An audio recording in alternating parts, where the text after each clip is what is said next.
அனைவருக்குமே வணக்கம். சற்று முன் கிடைத்திருக்கக்கூடிய ஒரு மிக மிக முக்கியமான செய்தி ஒன்று வெளியாகியுள்ளது. சற்று முன் கூண்டோடு சிறைக்கு செல்லும் ஸ்டாலின் கதை முடிந்தது. இது மாதிரி செய்திகள் வெளியே இருக்கு. சொல்ல பார்த்தீங்கன்னா இப்போ அதிரடியாக தமிழகத்தில் டாஸ்மாக் உடைய நிறுவனத்தில் நடந்த ரைட்டின் அடிப்படையில் தான் இப்போ திமுக தலைமையகம் கூண்டோடு பார்த்தீங்கன்னா சிறைக்கு செல்ல போகிறாங்க.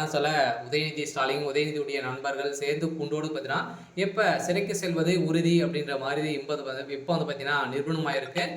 இந்த நிலையை தான் இப்போ அதிரடியாக முதல்வர் ஸ்டாலின் அவர்களுக்கு மீண்டும் மீண்டும் பார்த்தீங்கன்னா ஒரு மிகப்பெரிய சம்பவம் நடந்திருக்கு. இதனால் முதல்வர் ஸ்டாலினுடைய கதை ஒட்டுமொத்தமாக முடிந்திருக்கு. ஒரு பக்கம் செந்தில் பாலாஜியுடைய வழக்குல பார்த்தீங்கன்னா ஃபர்ஸ்ட்லேயே டாஸ்மாக் நிறுவனத்தில் செந்தில் பாலாஜி தான் முக்கிய புள்ளியாக இருந்திருக்காரு. அதே மாதிரி இரண்டாவது முறையாக நடந்த ரைட்டின் அடிப்படையில் இதில் வசமாக திமுகவுடைய கோடாரமே சிக்கியிருக்காங்க. இதை பற்றி இந்த வீடியோவில் நம்ம முழுமையாக பார்க்கலாம். அதுக்கு முன்னாடி நம்ம சேனலுக்கு இப்போ தான் நீங்கள் முதல் முறையாக வந்திருக்கீங்க அப்படின்னா மறக்காமல் நம்மளுடைய சேனலை சப்ஸ்கிரைப் பண்ணி சப்போர்ட் பண்ணுங்கள். வாங்க வீடியோக்குள்ளே போகலாம். பார்த்தீங்கன்னா இப்போ அதிரடியாக திமுகவுடைய தலைமையகத்துக்கு எச்சரிக்கை பார்த்தீங்கன்னா இப்போ ஜனாதிபதி அவர்கள் கொடுத்துருக்காங்க. ஏன் அப்படின்னு பார்த்தீங்கன்னா இப்போ பார்த்தீங்கன்னா டாஸ்மாக் நிறுவனத்தில் நடந்த ரைட்டின் அடிப்படையில் செந்தில் பாலாஜியுடைய ஆலைகளும் அதே மாதிரி எம்பி ஜெகத் ரக்ஷனாவுடைய ஆலைகளும் பார்த்தீங்கன்னா அதிரடியாக ரைடு நடந்திருந்தது இல்லையா. 3 நாட்களாகவே ரைடுகள் நடந்தது. அதே மாதிரி தொழிலதிபர்கள் அதே மாதிரி 2வது முறையாகவும் ரைடுகள் நடந்தது.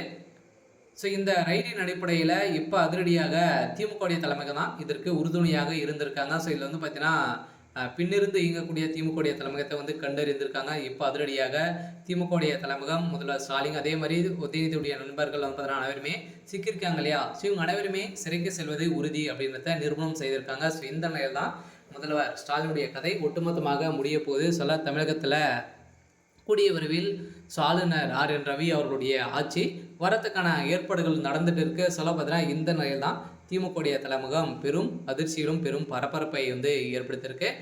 கட்டாயம் குண்டோடு சிறைக்கு செல்வது உறுதி. இருந்தாலுமே செந்தில் பாலாஜியுடைய வழக்கும் அவருடைய வழக்கும் இப்போ ஜாமீன் ரத்து செய்யப்பட்டிருக்காங்க. பார்த்தீங்கன்னா அவருடைய தம்பி பார்த்தீங்கன்னா அதிரடியாக சிக்கி அவர் கொடுத்த வாக்குமூலத்தின் அடிப்படையில் தான் இப்போ அதிரடியாக செந்தில் பாலாஜிக்கு ஒரு மிகப்பெரிய கேள்விக்குறியாகவே மாறிடுச்சு. பார்த்தீங்கன்னா இப்போ அதிரடியாக அமலாக்கத்துறை வருகிற சட்டமன்ற தேர்தலுக்குள்ளே பார்த்தீங்கன்னா எந்த ஒரு திமுகவுடைய அமைச்சரவையும் பார்த்தீங்கன்னா மாற்றங்கள் நடக்க போகுது அப்படின்ற மாதிரி தான் பரபரப்பை ஏற்படுத்தியிருக்க. திமுகவை ஒட்டுமொத்த கதையும் முடிய போகுது.